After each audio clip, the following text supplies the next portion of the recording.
12 जून जागतिक बालकामगार प्रथा विरोधी दिनानिमित्त बीड शहरात महाराष्ट्र लोकविकास मंच, श्री तुळजाभवानी महिला बहुउद्देशीय सेवाभावी संस्था जोला तालुका केज,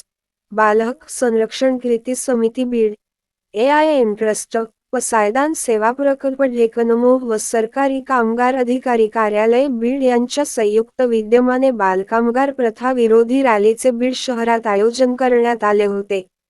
रॅलीच्या उद्घाटन प्रसंगी प्रमुख अतिथी म्हणून डॉक्टर विक्रम सारूक, प्राचार्य जिल्हा शिक्षण व प्रशिक्षण संस्था अंबाजोगाई, माध्यमिक उपशिक्षणाधिकारी काकडे साहेब, माजी बालकल्याण समिती अध्यक्ष दत्ताजी तलवडे, सरकारी कामगार अधिकारी कार्यालयातील माथाडी कामगार अधिकारी शेखर कानडे साहेब, काशीद साहेब, पसायदान सेवा प्रकल्पाचे गोवर्धन दराडे, AIM ट्रस्टचे जिल्हा समन्वयक ओमप्रकाश गिरी, महा-NGO फेडरेशन महाराष्ट्र राज्याचे बीड जिल्हा समन्वयक तथा बालहक्क कार्यकर्ते बाजीरावजी ढाकणे,